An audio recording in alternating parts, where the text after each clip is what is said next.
성경을 보면 아브라함이 소명을 받았던 이전, 창세기 1장부터 11장까지는 원역사 시대라고 얘기합니다.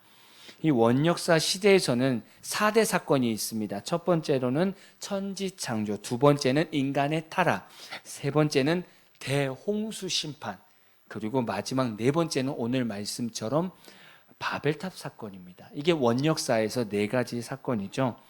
지금 저희가 주일에 시리즈로 말씀을 나누고 있습니다. 성경 인물에 대해서 말씀을 나누고 있는데 오늘은 어떤 한 사람의 말씀이 아니라 노아 이후의 후손들에 대해서 말씀을 나누려고 해요.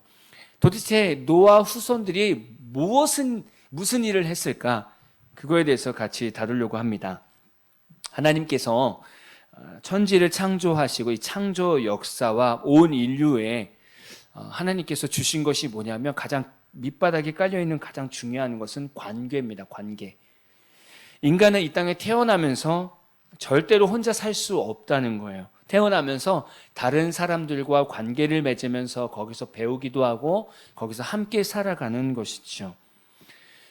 인간이 이런 관계 안에서 살 수밖에 없는 것은 하나님께서 그렇게 만들어 놓은 거예요.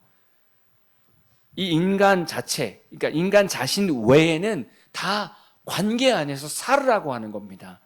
그래서 인간 사회에서 이 관계를 정리해 보면 신본주의와 인본주의, 딱 이 두 가지로 관계를 정리할 수 있습니다.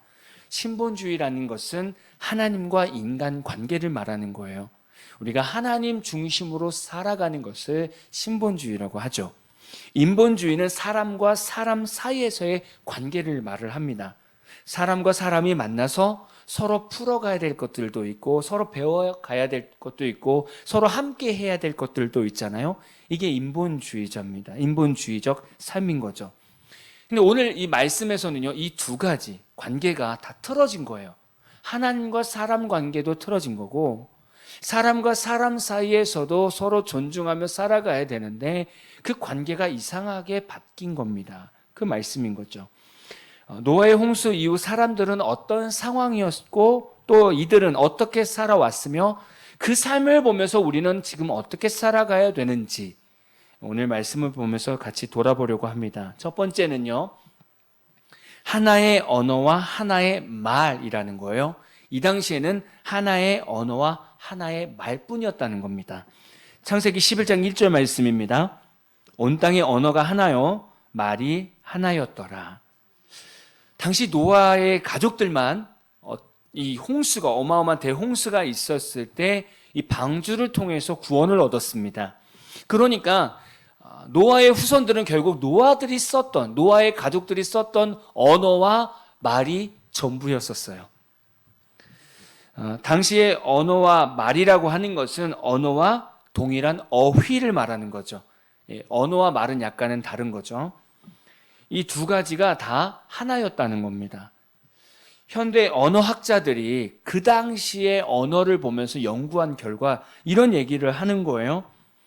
그 당시의 언어를 보면서, 최초 언어를 보면서 언어는 단순히 어떤 의사 전달을 하는 것뿐만이 아니라 인간 사고방식과 그 사고의 내용을 전달하는 어떤 그렇게 우리의 마음을 표현하는 언어로 규정하고 있는 거예요. 그래서 인간들만의 고유한 문화 양식이라는 거예요.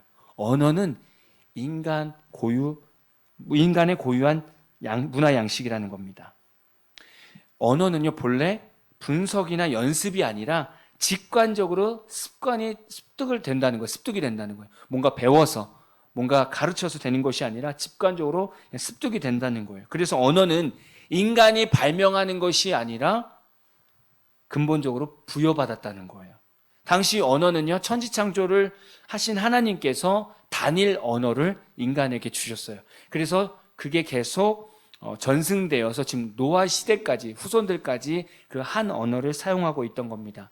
그러니까 서로 대화하면서 얼마나 대화가 잘 되겠습니까? 한 언어와 한 어휘를 사용하고 있으니 그들의 마음과 그들의 생각이 얼마나 하나가 되겠습니까? 언어가 하나가 되면 어떤 부분이 장점이 될까요?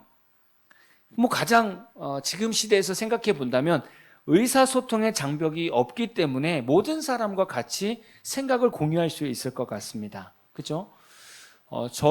저도 뭐 외국 사람과 얘기해보고 해외에 가봤지만 이 언어의 장벽은 너무나 큽니다. 언어를 못하면 외국 사람과 대화하기가 어렵습니다. 대화를 잘 못하면 그 사람의 생각, 또 나의 생각을 전달하기가 너무 어렵습니다. 그리고 언어가 다르다고 하는 것은 사고방식도 다르다는 거예요. 그래서 똑같은 영어를 사용하고 있습니다. 이거는 언어죠. 똑같은 언어를 사용하고 있는데 우리 흔히 말해서 콩글리시라고 하죠. 우리 생각에서 만든 영어, 그걸 어휘라고 하죠. 우리가 영어를 써서 우리가 생각하는 어휘를 써도요, 미국이나 캐나다, 뭐 호주 이런 데서 영어를 똑같이 듣지만 어휘가 틀리면 의미가 좀 달라집니다. 그래서 아무리 영어를 해도 잘 표현이 안 될 때가 많아요. 그들만의 어휘가 있습니다. 그들만의 말이 있어요. 그래서 이 생각을 전달하기가 참 어렵습니다. 그런 어떤 생각을 한다면, 언어가 하나라고 한다면 모든 인류의 모든 사람들이 같은 생각을 공유하고 같은 마음을 공유할 수 있다는 장점이 있다는 거죠. 그래서 굳이 돈을 들여서, 시간을 들여서 영어를 공부할 필요도 없고 일본어를 공부할 필요도 없고 중국어를 공부할 필요가 없는 거예요. 한 언어라면 얼마나 편하겠습니까? 만약에 현대시대의 언어가 하나라면 그것의 단점은 무엇일까요? 언어는 곧 그 문화를 얘기합니다. 언어는 문화고 생각이고 가치를 얘기합니다. 그래서 언어가 하나라면 문화적으로 본다면 다양성이 떨어집니다. 한 언어를 쓰고 있고 한 말을 쓰고 있기 때문에 결국 같은 문화 속에서 살아간다는 거예요. 그래서 재밌는 생각을 해봤어요. 모든 만국 공통어가 한국어입니다. 한국 문화고. 그러면 우리가 해외여행을 떠나는 거예요. 해외여행을 떠나도 어떤 현상이 일어날까요? 집이 다 똑같아요. 한옥인 거예요. 물론 날씨와 환경에 따라서 약간은 변형을 줄 수 있지만 똑같은 문화를 가지고 있는 거예요. 어디 가든지 한복을 입고 있는 거예요. 예를 들면 어디 가든지 김치찌개를 먹고 있고 된장찌개를 먹고 있는 거예요. 서로 다른 것은 환경뿐인 거예요. 자연. 알프스 산맥이 있는 것뿐이고 로키 산맥이 있는 것뿐이고 아름다운 자연 경관만 있는 것뿐이고요. 결국 다 똑같은 거예요. 그 해외여행이 재밌겠습니까?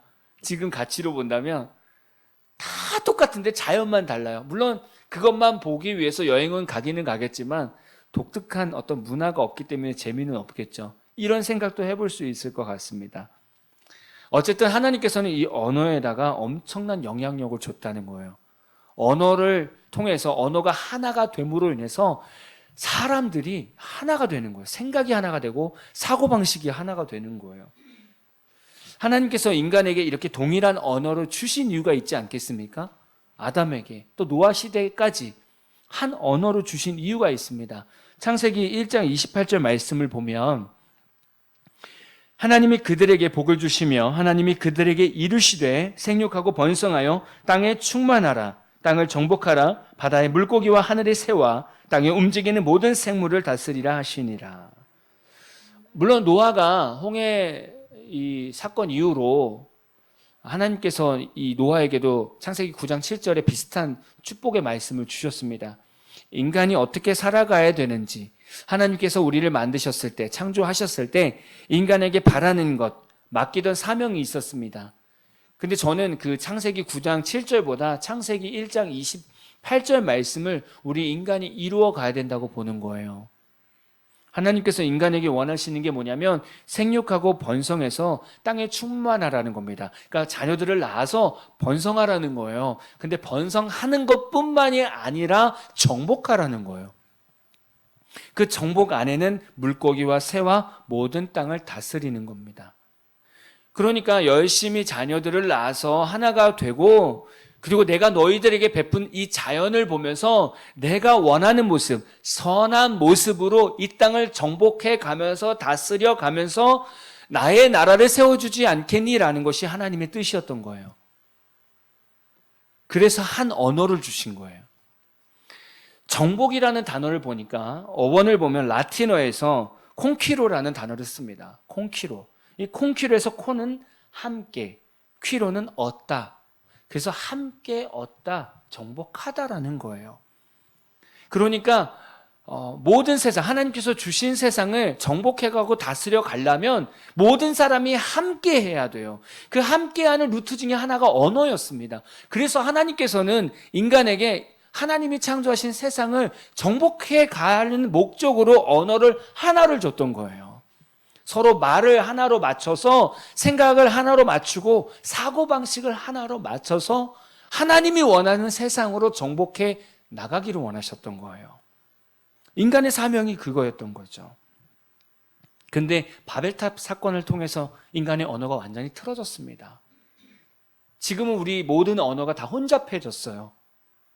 외국어를 배우지 않으면 다른 사람과 대화할 수가 없는 시대가 되어버렸습니다. 그러면 지금은 창세기 1장 28절 말씀을 못 이루는 겁니까? 그러면 정복해 가지 못하는 걸까요?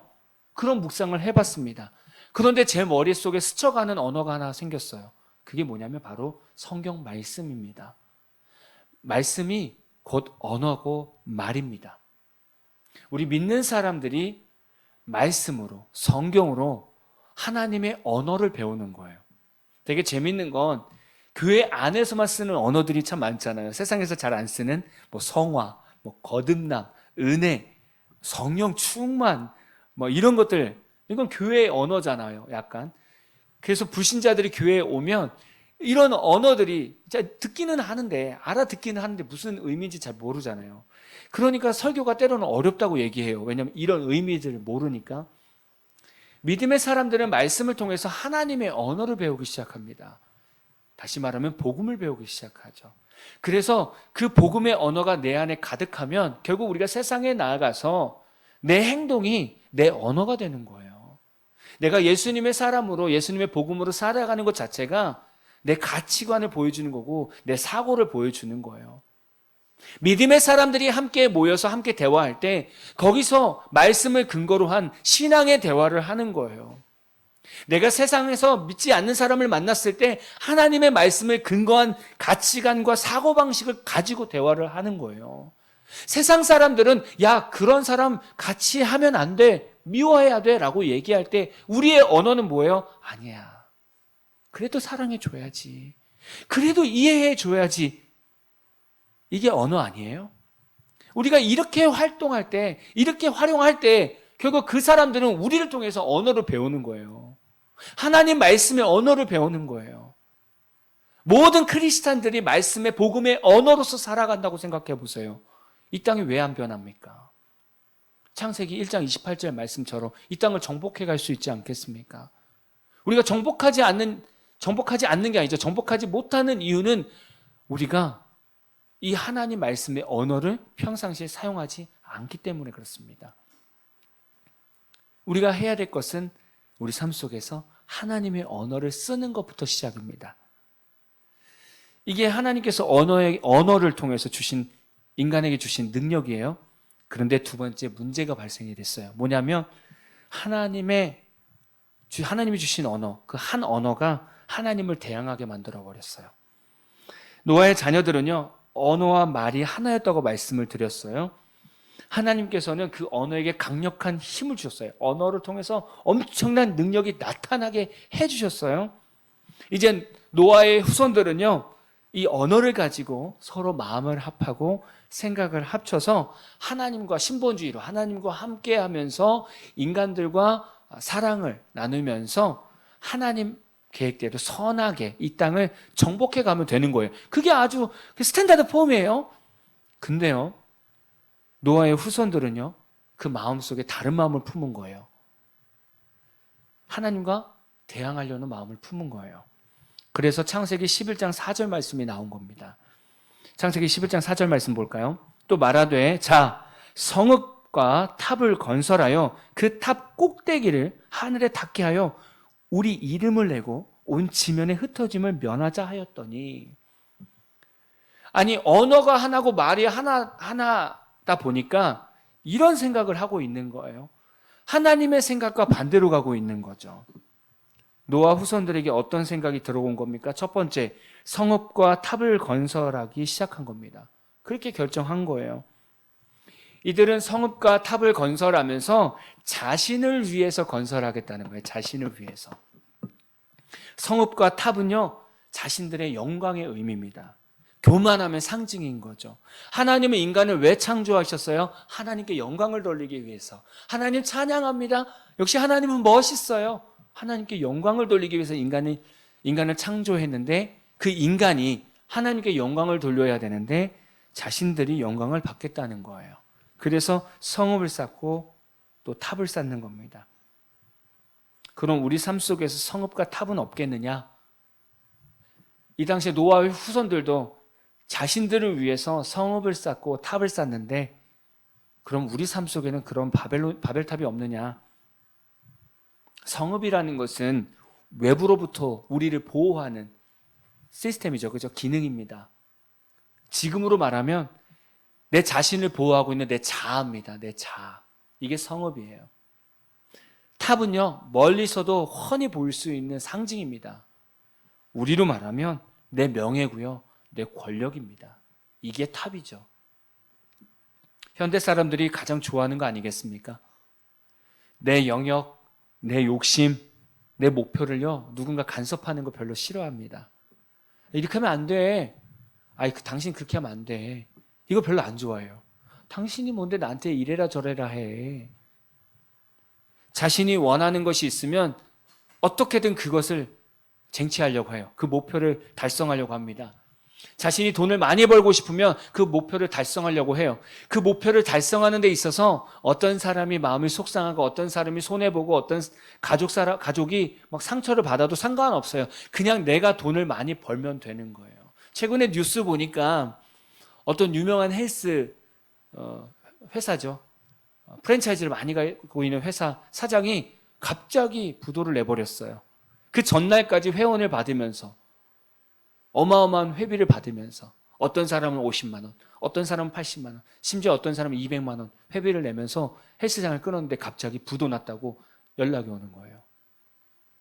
그 어마어마한 돈을 가지고 한 사람은 어마어마한 돈을 가지고 자신의 배를 채웠고요.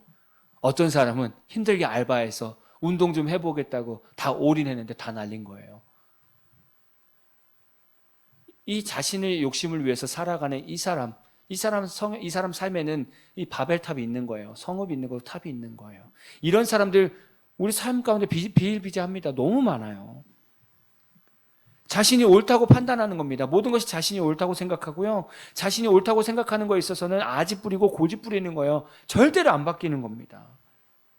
이것이 우리 내면의 성읍 아닙니까?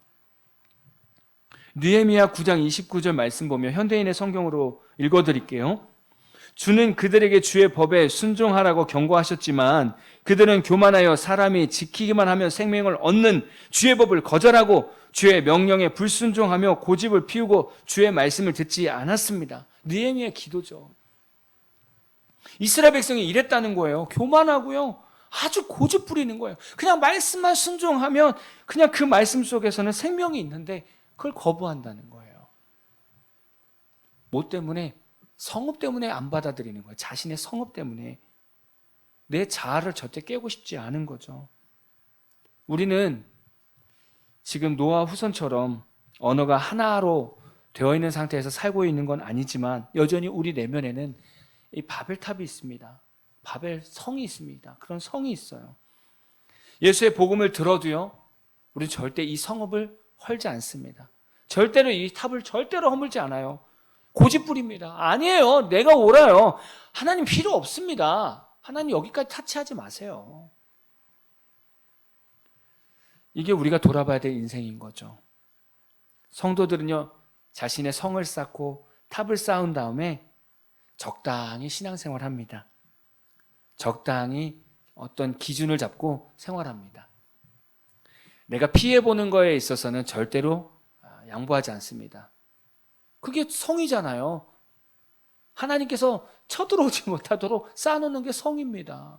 그게 우리 마음속에도 있다는 거예요. 지금 노아의 후손들이 그렇게 살고 있었던 거예요.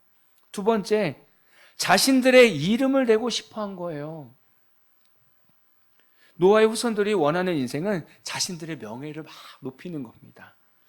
어떤 학자가요, 그때 이 바벨탑 사건 있었던 그 시대의 문화를 분석을 했는데 그때 문화는 이랬대요. 그때 탑을 쌓는 그 벽돌 있지 않습니까? 그 벽돌을 쌓을 때 쌓는 사람이 그 쌓을 때마다 자신의 이름을 그 벽돌에다가 새겨놨대요. 그러면 만약에 제가 그 바벨탑을 쌓잖아요. 그럼 김성국이라는 이름을 그 벽돌에 새기고 막 탑을 쌓는 거예요. 생각해 보세요. 막 멋있게 막 성이 세워지고 탑이 막 세워지는데 거기에 김성국 이렇게 이름이 있다고 생각해 보세요. 얼마나 기분 좋습니까? 아, 내가 이렇게 노력했구나. 와, 이 성을 내가 이렇게 쌓구나. 이게 내 거구나. 좋아하지 않겠습니까? 그때 당시의 문화가 그랬다는 거예요.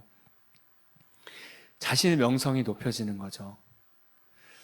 지금의 우리 시대에도 이 바벨탑에 잔재가 있지 않습니까? 우리도 마찬가지로 멋있는 건축을 하잖아요. 그러면 거기에 머릿돌이라고도 하고요. 각인이라고 하는데 거기에 건축회사 이름을 새겨놓기도 하고요. 건축 디자이너 이름을 새기기도 하고요. 언제 새겼는지 일시를 새기기도 하고요. 심지어는 교회 같은 경우에는요. 담임 목회자 이름을 새겨놓든지 아니면 헌금을 많이 한 사람들 이름을 새겨놓기도 합니다.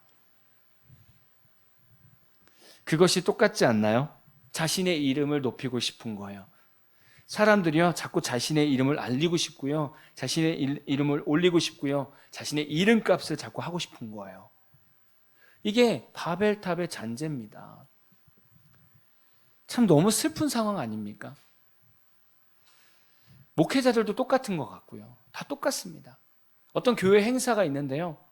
많은 교회 목회자들이 옵니다. 어떤 행사에.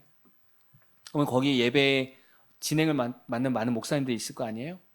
근데 자기 본인 스스로가 나이가 좀 있고 어느 정도 위치에 있는데 순서를 맞지 않았다고 삐져서 안 오는 목회자도 있어요. 바벨탑 똑같은 거 아니에요? 자신의 이름을 올리고자 하는 마음이 있어서 그런 거 아니에요? 하나님이 그 순간에 안 쓰고 싶어서 빼놓은 거겠죠. 하나님을 알고 예수님을 믿으면 자신의 이름을 올리는 것, 알리는 것 별 관심이 없어요. 유명해지는 것 별 관심이 없어요. 맞지 않습니까? 정말 우리가 예수 안에 들어가면 들어갈수록 내가 뭐가 중요합니까? 내가 알려지는 게 뭐가 중요합니까? 하나님 영광만 드러나면 되지. 지금 노아의 후손들이요, 홍수 때문에 살았잖아요.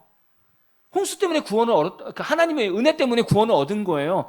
하나님께서 노아를 보면서 퍼펙트하진 않지만 그 삶에 하나님을 향한 삶이 있었기 때문에 은혜를 입어줬다고 말씀드렸잖아요. 그래서 노아의 후손들이 살아난 겁니다. 근데요, 자신들이 뭘 잘했다고 자신들이 영광을 받으려고 하는 거예요. 그래서 탑을 쌓는 겁니다. 거기에 이름을 올리는 거예요. 자신들이 잘했다고 이름을 올리는 거예요. 이름을 올릴 자격이 없어요. 우리는 이름을 낼 자격이 없습니다. 의사, 판사, 유명한 사람들, 국회의원, 정치인들, 모든 사람 마찬가지입니다. 하나님이 능력을 주셨고요. 하나님이 지혜와 지식을 주셨고요. 하나님께서 탁월하게 하셨기 때문에 그런 능력을 가지고 있는 거예요. 그 사람들이 이름을 날릴 필요도 없는 거예요. 높일 필요도 없는 거고요. 자랑할 필요도 없는 거예요. 근데 높이잖아요. 자신의 이름과 명성을 높이잖아요. 그걸 가지고 살아가잖아요. 그게 바벨탑이라고요. 우리도 그렇게 살아가고 있어요. 우리부터 바뀌어야 돼요. 저부터 바뀌어야 됩니다. 저도 계속 이름이 없어져야 돼요. 제 이름이 없어져야 되고 제 명성이 없어져야 됩니다. 그래서 저도 유튜브 하면서 말씀 올릴 때 저는 구독자가 많이 이렇게 생기는 거 원하지 않아요. 하나님께서 처음에 저에게 말씀하셨을 때도 그랬어요. 많은 구독자 바라보지 마라. 그렇게 말씀하셨어요. 단 한 명만 듣고 깨닫더라도 그렇게 살아라. 하나님이 그렇게 말씀하세요.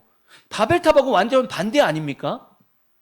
바벨탑을 하나님께서 동의하신다면 야, 구독 빨리 늘려야지. 뭐 하는 거야? 재밌게 만들어서 빨리 구독자 늘려야지.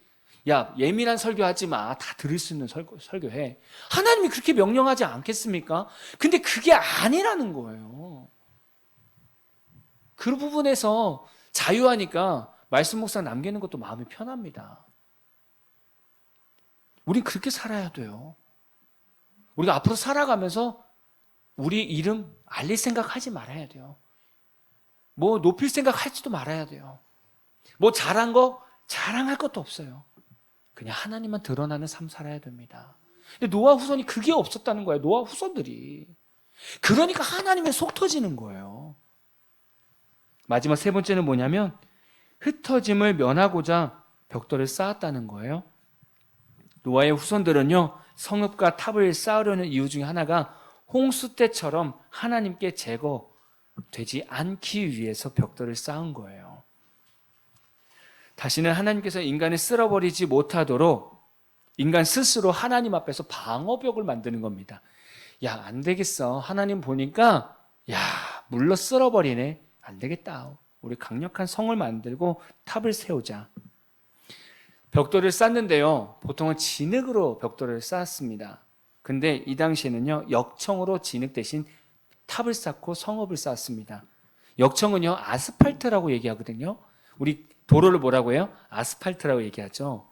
거긴 약간 기름 찍은 것도 있고 약간 방수 역할도 있습니다. 그래서 노아 같은 경우에 방주를 만들 때 안팎으로 뭘 발랐어요? 역청을 발랐습니다. 아스팔트를 발랐죠.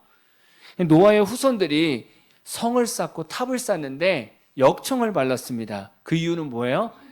다시 홍수가 일어나도 절대로 무너지지 않고 절대로 물이 흡수가 되지 않도록 하기 위해서 역청을 바른 것이죠.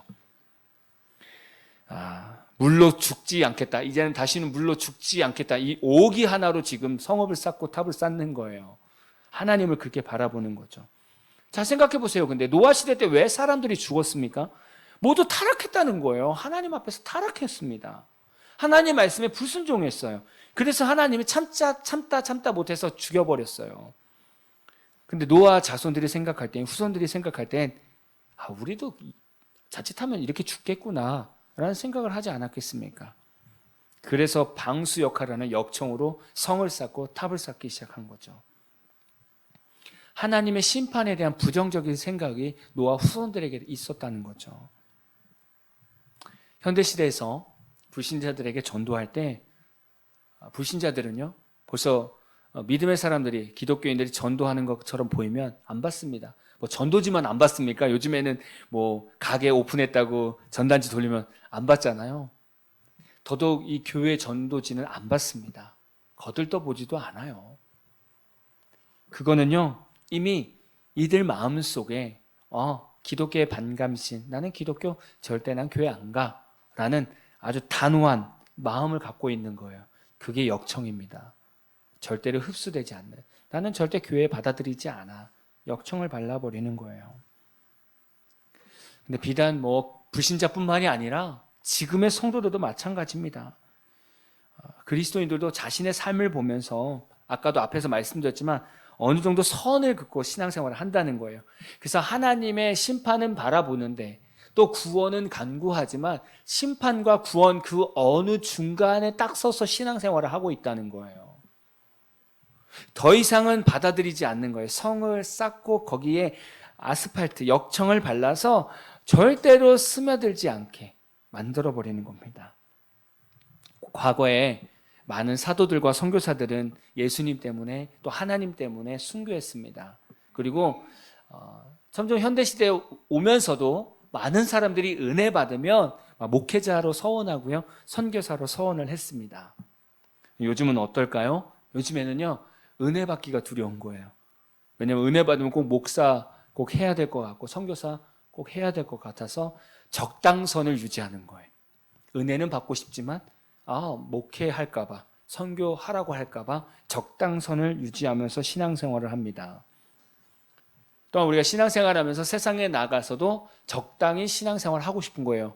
세상 사람들한테 핍박받고 싶지 않은 거예요. 기독교인으로서 손가락질 당하고 싶지 않은 거죠. 그러니까 적당하게 교회를 다니는 겁니다. 그래서 세상에서 직장생활 하면서도 식사할 때 기도하지 않는 거예요. 왜냐하면 그게 적당선이거든요. 이것도 그리스도인들이 갖고 있는 역청입니다. 마음에 발라놓은 역청입니다. 이런 마음을 가지고 어떻게 성령 충만함을 구하겠습니까? 내가 받아들이지 않는 부분에 있어서 역청을 발라버려요. 절대로 안 받겠다는 거죠. 그러면 성령 충만을 어떻게 받냐 이거죠. 노아 후손들을 보면요, 하나님을 바라볼 때 그렇게 바라보는 거예요. 야, 이 하나님 매번 심판할 거야. 홍수로 심판할 거야. 그렇게 계속 부정적으로 바라보는 거예요. 분명히 하나님은요, 다시는 내가 홍수로 너희들 심판 안 할게. 그래서 무지개를 만들어 놨잖아요. 근데 그 하나님을 믿지 않겠다는 거예요. 계속 부정적으로 내가 바라보겠다는 거예요. 그래서 성읍의 역청을 바른 겁니다. 현대 그리스도인들이나 불신자들이나 동일하게 하나님을 바라보는 시선이 있습니다. 그게 뭔지 아세요? 하나님은 목회자가 얼마나 부족한지 지금도 목회자를 계속 부르고 있는 것 같아. 왜 이렇게 이 땅에 신학생이 많아? 신학교가 많아? 이렇게 불평하는 거예요. 이거는 뭐 그리스도인들도 이렇게 불평합니다. 아, 왜 이렇게 신학생들이 많아? 지금 뭐 교회도 부흥도 안 되고 교회도 많아 죽겠는데 왜 이렇게 신학생이 많아? 근데 또 많은 신학생들이 목회하다 또 많이 그만둬요. 또 많은 목회자들이 하나님이 원하시는 아골골자 빈들 안 가요. 다 좋은 데 가잖아요. 살기 좋은 데 가잖아요. 그러니까 자꾸 한 100명 불러가지고 그 중에 한두 명 순종하는 사람 보내는 거예요. 그러니까 하나님 입장에서는 계속 부를 수밖에 없는 거죠. 근데 기독교인들이나 불신자들은 계속 불만을 갖는 거예요. 아이고, 여기저기 교회가 되게 많네.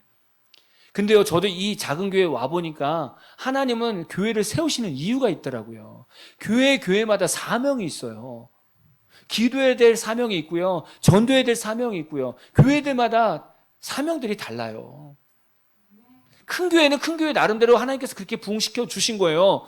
누군가 잘나서 그런 것이 된 것이 아니라 큰 교회는 큰 교회 나름대로 그 지역에 영향력 끼치는 거예요. 물질적으로나 봉사적으로나 어떤 시스템적으로 영향력 끼치는 거예요. 작은 교회는 작은 교회 나름대로 그 지역에 버티고 서서 그 지역을 위해서 기도하는 거예요.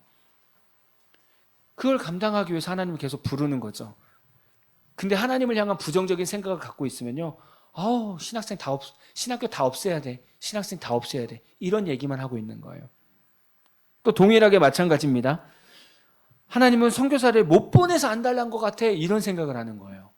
아니, 우리 교회 힘들어 죽겠는데 왜 이렇게 선교사들은 많아? 아유, 우리 교회 힘들어 죽겠네. 우리나라 지금 기독교 힘들어 죽겠는데 왜 이렇게 선교사들 많이 파송하는 거야? 아, 언제까지 후원해야 돼? 이렇게 기독교인들이 얘기하고 있는 거예요. 이런 얘기하고 있는 성도들 치고 선교 헌금 내는 사람 한 명도 못 봤어요. 선교 헌금 내는 사람들은 절대로 선교사가 많다고 얘기하지 않아요. 생각해보면 우리나라도 우리가 이렇게 예수 믿을 수 있었던 것은 이 땅에서 수많은 선교사님들이 죽고 풍토병으로 죽고 목베임을 당해서 죽고 그러면서 예수를 전했기 때문에 우리가 온 거예요. 이 땅에 보면요, 많은 교회뿐만 아니라 많은 병원들, 많은 학교들 보면 선교사님들이 세우신 거예요. 그걸 세워놨기 때문에 우리나라가 지금 이만큼 지적으로 성장하고요, 건강한 병원이 세워진 겁니다. 근데 왜 우리가 배부른 소리 하고 있냐고요. 우리도 그런 선교를 통해서 이렇게 나라가 발전했는데 이제 우리가 배 따시다고, 배부르고 등 따시다고 지금 선교 안 해야 된다고 그렇게 얘기하고 있는 거예요. 말도 안 되는 소리죠. 지금도 복음이 필요한 것이 얼마나 많은데, 지금도 선교사가 필요한 것이 얼마나 많은데, 교회에서 조금씩 아끼면 돼요. 교회에서 밥 먹는 거 조금만 아끼면 돼요. 그러면 선교 보낼 수 있어요. 교회에서 조금 어려우면요, 선교사들 후원부터 끊습니다. 그래서 코로나 시기에 선교사님들 많이 들어왔대요. 그래서 지금 선교사님들이 뭐 몇백 명이 지금 한국에 들어와 있는데 사역을 할 데가 없는 거예요. 그래서 감리교에서는요, 법이 하나 생겼대요. 2주 선교. 그게 뭐냐면, 예를 들면 제가 뭐 필리핀의 어느 지역에서 제가 선교를 했었어요. 근데 거기서 코로나 때문에 나왔어. 어려워. 그러면 한국에 있는 어떤 그런 필리핀 단체에서 내가 예배를 드리고 활동을 하면 인정해 주겠다는 거예요. 여기까지 온 거예요. 귀하잖아요. 근데 하나님을 부정적으로 보면 이게 다 부정적으로 보이는 거예요. 아, 왜 이렇게 후원해? 아, 왜 이렇게 선교사들 많이 보내? 아, 왜 이렇게 국내 선교를 많이 해? 이렇게 불평한다고요. 정말 하나님을 부정적으로 바라보는 거죠. 또 이런 것도 있어요. 하나님은 돈이 없대? 왜 이렇게 교회 가면 헌금하라고 해? 이렇게 부정적으로 바라보는 사람들도 있어요. 11조 왜 내는 거야 도대체? 헌금 왜 하라고 하는 거야? 아, 교회 건축을 왜 하는 거야? 리모델링 왜 하는 거야? 이런 부정적인 말을 해요. 하나님을 향한 부정적인 생각인 거죠. 하나님은 돈 필요한 분 아닙니다. 하나님은 거지 아니에요. 하나님은 반대로 우리가 가지고 있는 거 다 긁어가실 수 있는 분이에요. 오늘 돈이 많은 사람, 건강해서 사업이 잘 되는 사람, 오늘 그 사람의 생명을 가지고 가면 그 사람은 아무리 모아둔 거 많아도 누릴 수 없는 사람이 되는 거예요. 우리가 하나님께 드리는 것은 하나님께는 먼지도 안 돼요. 근데 하나님은 그걸 보면서 우리의 엄청난 200%의 감사로 받으시는 거예요. 근데 하나님을 부정적으로 보면 그렇게 말하는 거예요. 이게 역청인 거예요, 이게. 이게 역청을 가지고 살아가는 거예요. 역청을 발라놓고 안 받아들이는 거예요. 편견을 가지고 살아가는 거예요. 이런 성도는요, 절대 성장할 수가 없어요. 이런 불신자들은 하나님을 받아들이지 않아요. 결국 이런 성도는요, 역청을 바르고 성읍을 쌓고 거기에다 막 탑을 세우고 이런 성도는요, 내면이 혼잡해져요. 바벨탑처럼 언어가 혼잡해져요. 세상의 언어와 하나님의 말씀이 뒤벙벅됩니다. 그래서 분별력이 없어요. 이게 하나님의 말씀인지 이게 세상 방법인지 분별이 없어요. 그래서 결국 예수님 떠나게 되는 거예요. 결국 지옥의 인생으로 될 수밖에 없는 거예요. 그래서 우리 내면에 있는 바벨탑을 무너뜨리라고 하는 거예요. 우리 삶에 있는 탑을 무너뜨리라고 하는 거예요. 그래야 하나님 중심에서 살 수 있는 거예요. 노아의 삶을 보십시오. 노아의 후손들의 삶을 보고 우리의 삶을 보십시오. 지금도 우리 삶에 이런 게 있어요. 우리도 이 바벨탑에 잔재가 있다고요. 무너뜨려야 됩니다. 오늘 이 말씀을 생각하면서 내 삶에 바벨탑은 없는가? 내 삶에 이 바벨 성은 없는가? 돌아보시고 철저히 회개하시고요. 버리십시오. 우리가 편견을 가질 때 우리 하나님 제대로 못 봅니다. 우리의 신앙이 오늘 이 시간에 온전히 세워지기를 진심으로 축복합니다.